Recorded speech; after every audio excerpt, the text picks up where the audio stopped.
Hey everybody, this is Jim from Fly Fishing for the Rest of Us. I thought I'd put together a video today about the books that I think are helpful when you're just learning how to saltwater fly fish. And I'm going to preface this, these books are focused on those who are coming from freshwater to saltwater, and maybe those who are traveling down to South Florida, the Gulf Coast, or different areas in the Southeast to fish for primarily redfish, but other fish also. It's snowing today. It's the Martin Luther King holiday, and I have the day off, so I thought I'd put together a short video since it's a little too chilly to fish. And sorry I've been out for a little bit, but I had some surgery on my neck to remove a salivary gland, and I had a hard time talking. It cut me open here, and I had a hard time talking for a while, and it's been pretty sore, but I feel pretty good now. So I thought I'd put another video out. Hopefully we'll get some warmer weather or milder weather. I think we're a little below average right now for lower Delaware. So the first book I find helpful, and that if you're going to go fish in saltwater, you might want to add this to your list, especially if you're a freshwater trout guy. It's the Fly Fisherman's Guide to Saltwater Prey: How to match coastal prey fish and invertebrates with the fly patterns that imitate them. It's by Aaron J. Edmonds, PhD. It's a small book.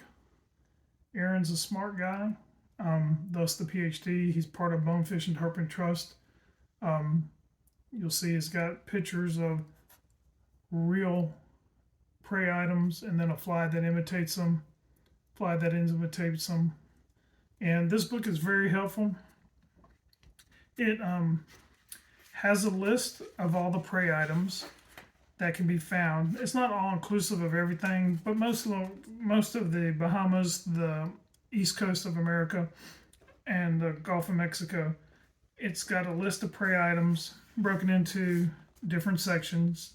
Section 1, crabs. Section 2, shrimp. Section 3, bottom associated prey fish. Section 4, midwater prey fish. And then Section 5, bait fish. And then Section 6 is miscellaneous bottom prey. So it's got a list by section of the different prey items that any game fish would eat.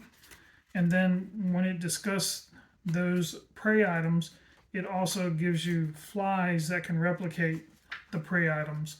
And what I like about this book is it tells you the prey item, it tells you where it can be found, the primary habitats, the geographic range, and then some general comments about the prey items. For example, he's got a chapter in chapter 3 on crabs. He's got fiddler crabs, which anybody in the southeast knows that fiddler crabs are great baits or great prey items for redfish and sheephead. They absolutely love them.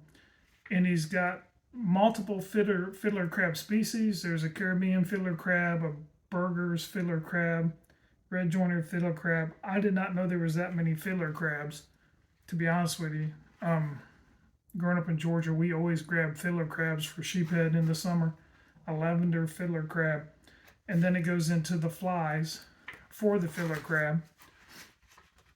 And there's a large number of crabs that are available.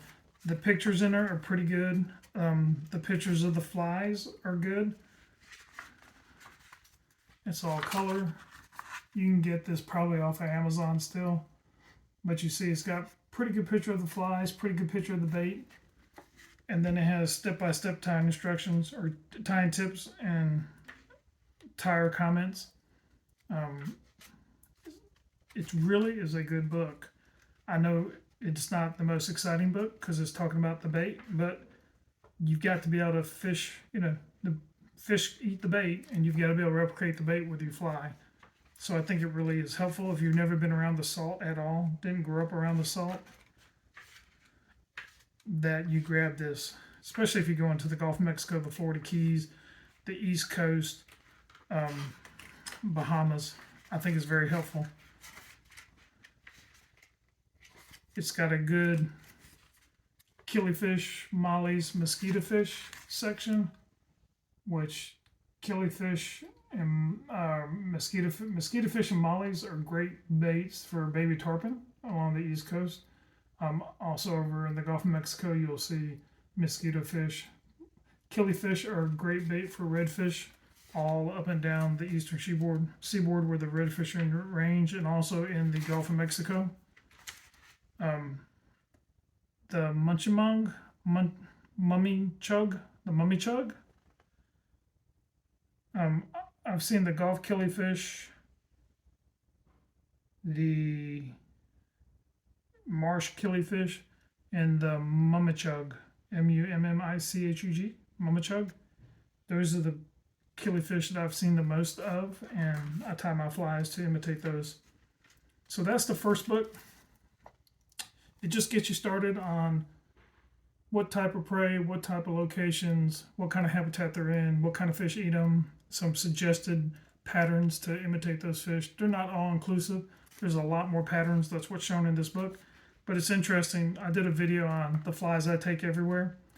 And basically, as I've told you before, in saltwater, unlike freshwater trout fishing for rainbow browns, cutthroat, brook, it's a lot easier, or it's a lot more straightforward. The hardest part in saltwater is finding the fish. Once you find the fish, they're either going to eat shrimp, crabs, bait fish, and maybe some aquatic worms.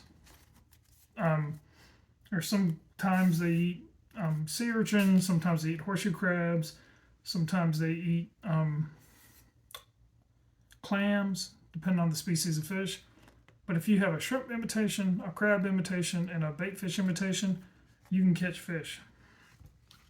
So the next book I want to talk about, if you're going to South Florida and you're going to fish, there's 2 books you got to have.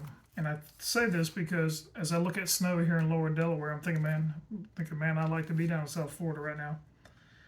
There's a gentleman in South Florida. His name is Steve Cantor. They called him the land captain. He did most of his guiding in his later years. He did out of his 4-door Jeep truck, and he fished from shore, which was really nice because you could fly down with a single fly rod and book a trip with Steve, and he would take you all over in his Jeep and show you stuff. And he was just a great guy, very nice wife, good people.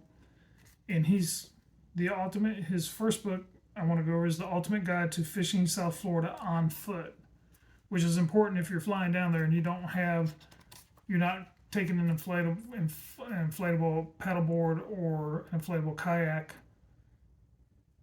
So that's the book. It's another softback book available on Amazon. What I like about this book, he talks about the tides, which are very important. He talks about sheet flow, which when you're in the Everglades, there's sheet flow. There's water movement through the Everglades that go from south of Orlando through Lake Okeechobee, down through the River of Grass, through Alligator Alley, through Highway 41, all the way out to Florida Bay. So he talks about tides, he talks about sheet flow, he talks about seasons, he talks about cold weather, which all that's really important because those fish in South Florida will shut down quickly when the water temp drops too much. He goes over flies and lures, both conventional and fly fishing lures and conventional lures. He tells you which lures and flies to use in which area. He actually breaks down South Florida into several areas. The areas he talks about freshwater, which would be like Big Cypress Swamp in the middle of the state off of 41. So he talks about freshwater, he talks about brackish water, and he talks about saltwater, all the way to the beaches and the ocean. And part of the freshwater is the Big Cypress Preserve, not swamp, preserve, Lake Okeechobee, and then the urban lakes and canals from, say, Lauderdale down through Miami. There's a bunch of places you can fish on foot down there. Some of it's sketchy, some of it's not. It just depends on the time of day, too, on some of it. He goes into depth on those different areas as far as what's available in the brackish, what's available in the salt, what's available in the fresh. He talks about different structures. He talks about the kind of tackle you need to take. It's a very good book. He did us a real service by writing this book. And some of this is you just got to go down there and fish it to learn it. But you can catch a lot of fish in South Florida without a boat, being fresh and brackish water fish. And the one thing it was interesting, the first time I fished with Steve, it was in the middle of the winter, and there was a huge north wind, huge system coming in, going to be a cold front. And we talked about going over onto the west side of Highway 41, more closer to Naples than to Fort Lauderdale, Homestead area. And he said, well, there's going to be a big north wind, which is good because it blows the water out of the grass. But if it blows for too long and cools the water off, the snook, well, everything is going to shut down just about. And it was slow. The wind blew for a long time. It cooled off the water. But the one thing, I took an 8-weight down because he told me to. But it was really interesting. I was looking at the rods in his car, and he had 6 and 7 weights in his car. So he was fishing lighter equipment, even in the saltwater, along Highway 41 and along I-75, all the way over from Naples, all the way over to the Fort Lauderdale area, Miami area, all the ponds and everything around there. And I noticed that Eric Estrada, who fishes down there, who's got a YouTube channel, which everyone should support, he fishes an 8.5, 5-weight a lot. And then he fishes a 6-weight too. And he doesn't go up to an 8-weight till he goes out in Biscayne Bay for bonefish or down to the Flamingo Bay for redfish. So that being said, if you don't have an 8-weight or a 9-weight, say you're a trout guy, you're living in the middle of the country, you've got a family trip or a business trip down to Miami or Fort Lauderdale, and you live somewhere in the Midwest or out west, and you like to fish for trout, but you've got a trip coming up, if you got a 5-weight or a 6-weight, and that's all you have, take it. You can catch a lot of fish on a 5 or 6-weight down there. A lot of exotics, peacock bass, Oscars, mine cichlids. There's snakeheads, which will probably be better with a 7 or 8 because you have to throw a pretty big topwater fly or a pretty big fly for them. Snook. I've seen people catch. I've had friends in Florida catch baby tarpon on 3-weight fiberglass rods just for fun. Little micro tarpon, 12 to 18 inches long. So if you don't have the perfect equipment, if you don't have an 8-weight or a 9-weight or a 7-weight, you don't have a saltwater reel that'll hold 150 yards of back end, don't worry about it. Take what you have. The one thing you might do if you have all trout lines and you're going to go down in the summer when it's really hot, get a tropic line, put it on your rod, and use it. Use what you got and go. The next book I want to talk about is again from Steve, and this is Backcountry Flies. And this is a great book. What he's gone is he goes in and he breaks tying and fishing Florida patterns from swamp to surf. So he breaks the area in South Florida down to Everglades, salt marsh, suburbs, exotics, beaches, saltwater bay, and flats. And basically, he gives you a list of flies for each area. If you're in the Everglades, you want to catch bass and brim and peacock bass and mine cichlids and Oscars, he gives you the flies you need to do that.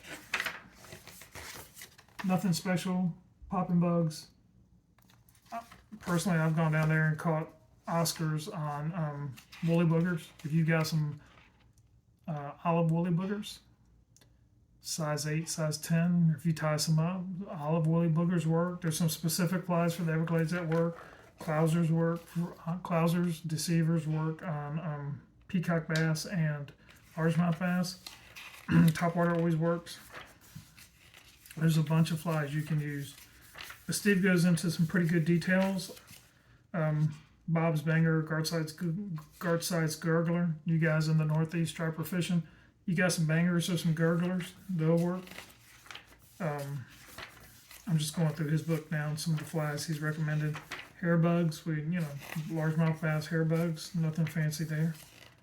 He's got a fly he developed called the rivet. Lewd Tarberry's snake flies, you guys in the Northeast, white, one of those will work. Little popping bugs for brim. Woolly boogers, and they call them flasher boogers in purple and olive. Peach, a peach woolly booger, a purple woolly booger, a black woolly booger, and an olive woolly booger. Those will work. So it's a great book, not very long. It's got a lot of pictures, a lot of flies, a lot of tying directions.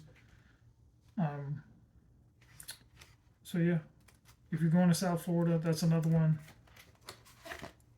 One of my favorite fish, peacock bass. Going to South Florida, grab one of these, tie you some flies. It's not, these books aren't expensive, they're not big, they don't take up a lot of room. These three, they're all paperback, pretty small. You can put them anywhere in your house if you're limited for space, if you're living in an apartment. Now, the next book I like, now, there's a lot of books that are specific on snook, a lot of books that are specific on tarpon, a lot of books that are specific on bonefish, a lot of books that are specific on stripers. I'm going to have a recommendation or another book I like. This is Chico Fernandez, Fly Fishing for Redfish. Personally, I have caught more reds unconventional than fly than probably any other fish that I can think of. So I feel really comfortable when I say this is a good book on redfish. There's a couple other guys who put out redfish books. And they're good books, but I like Chico's book. The only knock on this book is he's got some flies in here and he gives no tying instructions. Most of the tying instructions you can find out on the web. A lot of the flies are flies we've all heard about before, so we'll go into that in just a minute.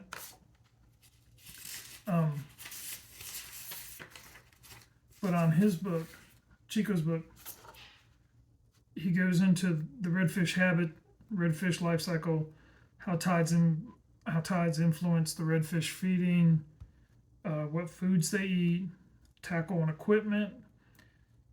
He talks about catching the redfish on a fly rod, the process, the casting, the approach, how you retrieve, and a little plug for helping with nature conservation at the end of it. Chico has a world of experience in fishing South Florida. He's a very interesting character. He's got a couple podcasts out. He's very interesting. Had a corporate job. Family came over from Cuba, fleeing Fidel, like a lot of Cuban Americans who are in South Florida. And one thing I like about the preface is his book. He gives a nod. He said, the history of fly fishing for redfish goes back as far as I could find to the 1800s in the book Camping and Cruising Florida, 1884 by Dr. James A. Henshaw. So Dr. James A. Henshaw lived in our country in the late 1800s. He also wrote a book on black bass. And I have that over on my bookcase. Let me get it. Sorry.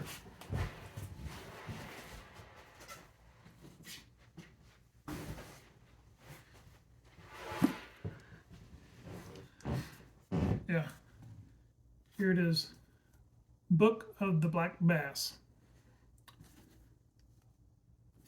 And this is only about bass, and it was written by James Henshaw, MD, back in the late 1800s. And it is a fascinating read if you like history at all. It also will kind of make you sad when you read about how many fish they caught in our country back in the 1800s, late 1800s. It's kind of amazing that there's any fish left, because these weren't catch and release people at all. And so Dr. Henshaw and other early fly fishermen, and these were fly rods that were just solid pieces of wood. They weren't even bamboo yet. They went to Florida with this crude equipment. And I don't know if you've ever heard this, but in parts of the South, they don't call largemouth bass, they call them green trout. Because when the colonists came over from Western Europe, there were trout, salmon, and pike, and perch, yellow perch. That's, some of the freshwater fish that they had become accustomed to.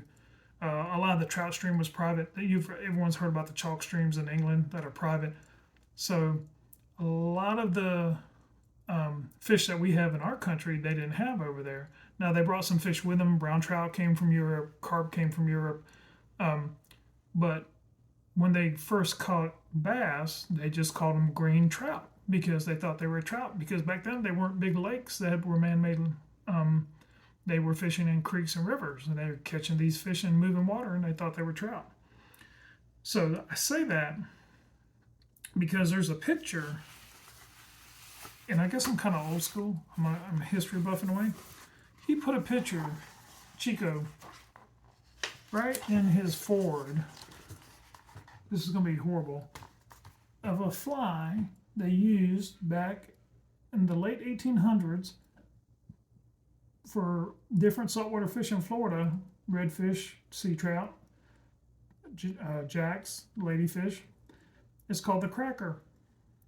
And if you look at that thing, it looks like a variation of a salmon fly, an Atlantic salmon fly. And what you'll see, there's a group of flies, the polka, the henshaw, the cracker. There's a bunch of flies that were used in the late 1800s, early 1900s that really look more like a salmon fly than a fly we would use today for bass or redfish or any kind of saltwater fish. So it's very interesting. These flies were mostly made out of feathers and tinsel and silk, peacock, all natural materials. The tinsel back then was metal, so it would cut your thread if you weren't careful. And very colorful, but they'd be very light to cast, which made sense because the rods back then they were using freshwater rods in saltwater. They weren't using big heavy wooden rods. They were using wooden rods, but they were using big heavy wooden rods. And if you look at Chico's other book, Bonefish book, he talks about the first bonefish he hooked in Cuba was on a 2-piece bamboo rod with a click drag reel, trout rod. But that's all they had back then. You know, it went wood to bamboo to fiberglass to graphite. So, you know, that goes back to if you only have a 5-weight and you're going somewhere by an ocean, take it. You don't ever know what you might catch. So Chico did a really good job. He talks about the redfish. He talks about rods and reels. He talks about how good an 8-weight is, how 7-weight is good sometimes, how he actually goes down to a 6-weight when it's really calm. And I kind of have the same opinion. If you're in smaller redfish and you're, say, in the Mosquito Lagoon, Banana River, Indian River, and the redfish running smaller, those redfish get real snotty, very finicky. If you're from Tampa down towards North Naples, and a little bit above Tampa, those redfish are pretty hard pressed. They get fished a lot because there's so many people in Tampa. There's a lot of guys down there north of Sarasota, down through Venice, in the Tampa Bay area, a little north of Tampa Bay, not quite up to the Nature Coast, that are using 6-weights for redfish. And there's some folks who say, you know, if you go bone fishing, take an 8-weight and take a 6-weight. A 6-weight's a good rod. I had a 6 and a 9 I used for years. Caught a lot of fish on them. So he talks about the tackle and equipment. He talks about casting for the redfish. He gives examples of the different areas he's fished in: North Carolina, Florida, Louisiana. So it's a very good book. And he also has a leader section on how to build your own leaders. I prefer to build my own leaders unless I'm somewhere that has a lot of floating grass where the knots on the leader would catch it. But he gives you the rod, 5-weight rods through 10-weight rods, which is a good range for redfish, what pound test butt to use or what diameter pound butt to use and how to build it off of that. Same with his bonefish book. He also does that. He tells you how to build leaders. And I think that's a very important skill to learn. Not so much for freshwater trout, because you buy a knotless leader for them. You can build your own. But for saltwater, you know, those fish, you're throwing heavier flies.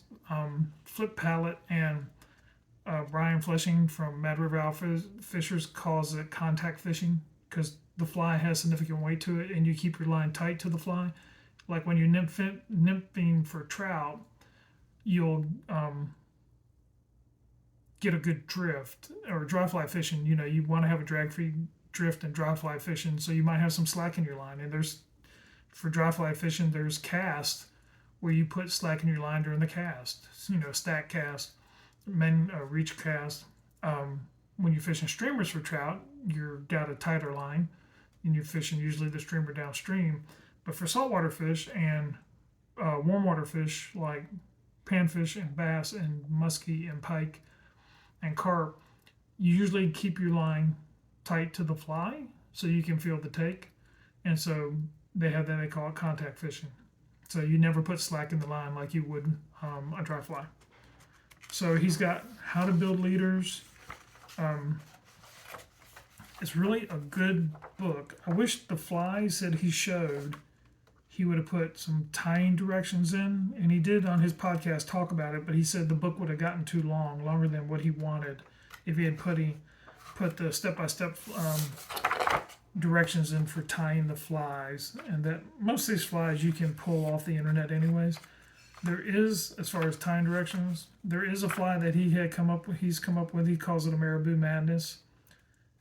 And it looks like to me it's just a marabou tail. It's a fly with a marabou tail, a palmered marabou body like you would a salmon fly, and a set of eyes, either bead chain or dumbbell. And that's all it is. I mean, most saltwater flies don't palmer marabou around for the body because marabou does break easier than other materials when it gets chewed on. But marabou